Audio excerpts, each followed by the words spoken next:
আসসালামু আলাইকুম। শ্রদ্ধেয়া সিদ্দিকা আপার রেসিপি অনুসরণ করে আজকে থাই স্যুপটা তৈরি করব।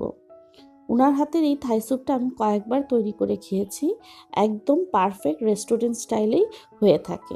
চলুন তাহলে রেসিপিটা শুরু করা যাক।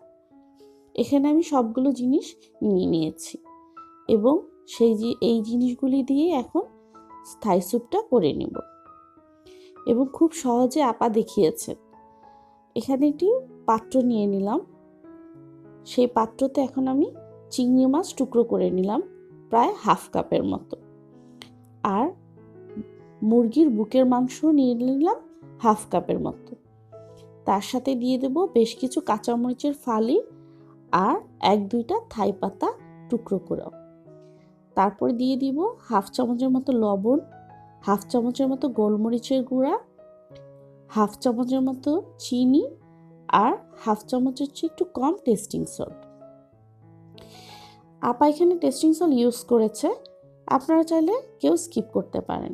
তারপর দিয়ে দিব চিকেন স্টক।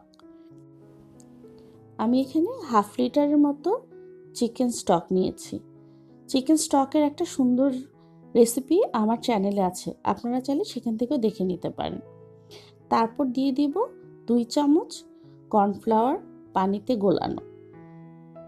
এই কর্নফ্লাওয়ারটা খুব ভালো করে গুলিয়ে তারপর এই সবগুলি মিশ্রণ একসাথে মিশিয়ে নিতে হবে। তারপর দিয়ে দিব টমেটো সস। এটার পরিমাণটা একটু বেশিই দিতে হবে। টমেটো আর চিলি সস মিলিয়ে প্রায় হাফ কাপের মতো। এতে করে থাই স্যুপে সুন্দর একটা রং চলে আসবে। আর রেস্টুরেন্টে কিন্তু ফুড কালার ব্যবহার করে থাকে, আমি এখানে ফুড কালার আজকে ইউজ করিনি। তারপর দিয়ে দিব শুধু 2টা ডিমের কুসুম। এই ডিমের কুসুমটা আলাদা করে খুব ভালো করে ফেটিয়ে নিতে হবে। তারপর এই প্যানটার মধ্যে দিয়ে দিতে হবে। আর দিয়ে দিব প্রায় একটা লেবুর রস। খুব ভালো করে লেবুর রসটা চিপে রসটা নিয়ে নিতে হবে পুরাটা। তারপর সবগুলো মিশ্রণ খুব ভালো করে মিশিয়ে তারপর চুলায় বসিয়ে নিতে হবে।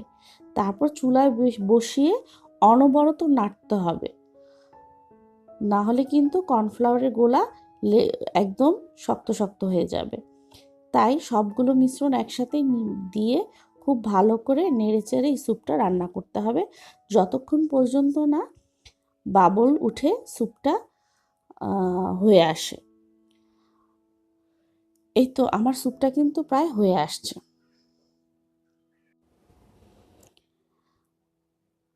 এ সময় আপনারা নাড়াচাড়া দিয়ে কোনো কিছু যদি কম হয়, যেমন লবণ বা চিনি বা একটু ঝাল বা একটু টক, তখন একটুখানি দিয়ে নিতে পারেন। তবে এই পরিমাণ নিলেই পারফেক্ট হয়ে যায়। আর সবচেয়ে ভালো হয় যদি নামানোর আগে আর একটু কাঁচামরিচ আর লেবুর রস দেওয়া যায়। এই তো আমি তৈরি করে ফেললাম শ্রদ্ধেয়া সিদ্দিকা কবির সাপার রেসিপি অনুসরণ করে থাই স্যুপ। আপনারা অবশ্যই একবার করে দেখতে পারেন। ভিডিওটা যদি ভালো লাগে লাইক দিয়ে পাশে থেকো বন্ধুরা।